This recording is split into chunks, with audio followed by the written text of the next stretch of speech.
don't give up, because there are people that are willing to help you. For example, when we tried to get our table built and I went to the construction teacher, and completely understandable, he didn't have room to store the supplies in his room, and he just didn't have time within his day to help us. Felt so bad about it, and I really doubted myself, like, I'm never going to find someone to help me build this table. I certainly didn't have the skills to build it, and our custodian steps up to the plate. He said, I'd be more than happy to help, have your students come down first period, you could build it with me. There's always someone around that's willing to help. You may spend quite a bit of time finding them, but there's always someone that's willing to help within the school, because that's what the school is all about. It's about helping the kids. And I truly believe that no matter what building you work at or what school you work at, no matter where you are, if you want to do something good and positive for the kids, there will always be someone around there to help you with it, always. But that's the thing, is finding them, because sometimes it takes longer than you anticipate, or you may not quite find the person that's the right fit. But I think that's my biggest piece of advice, is there's always someone there to help. It seems daunting when you first start out. At least it did for me a little bit. We're gonna start this business. We're gonna start this group, and it was a little bit. But there is no pass fail. And if you go into it with, it's just going to be this fun learning experience for you and the kids and this great adventure, it is so worthwhile. I've done a variety of different student groups and things, and I just love my SAGE group, and I love the diversity of individuals and seeing them grow through the years and, overcome challenges and celebrate accomplishments and be there for each other. And it is remarkable, and it is worthwhile. And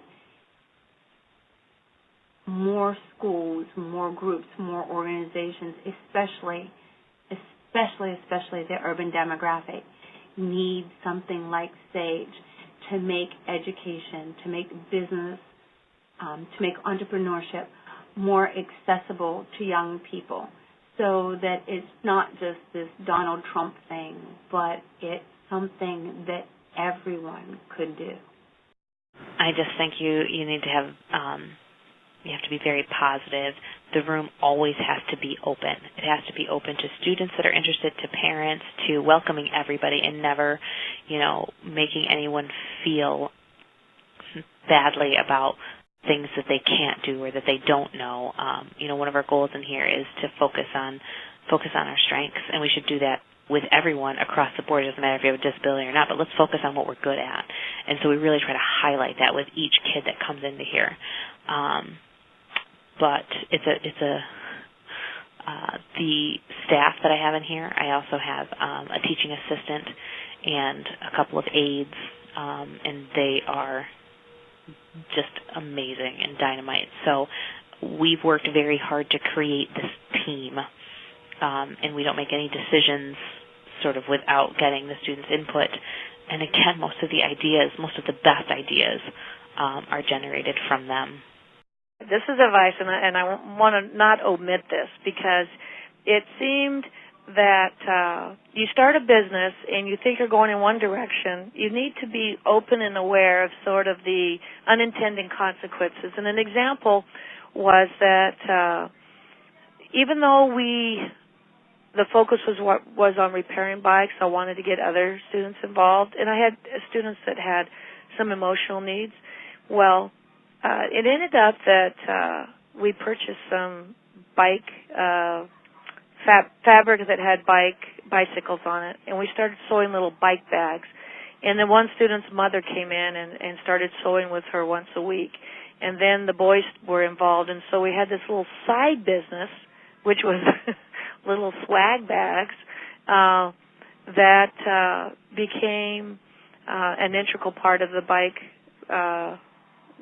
business. And although we started with just doing simple repairs, to allow your mind and the natural interests or the skills of the students' parents to be involved, it opened up even to a a new component, a new kind of a side business. And I think that's true if you look in the innovations in the regular businesses. You may start here, but all of a sudden another avenue opens up. So my advice is to be open to that and listen to the interest of the students and see how that can support and complement a student-run business. I also advise you to brand your business. If you're going to have a culinary business, then make sure you have some aprons, some signage. We happen to have aprons for the repair to keep their clothes clean. Let kids feel like they're a part of something bigger.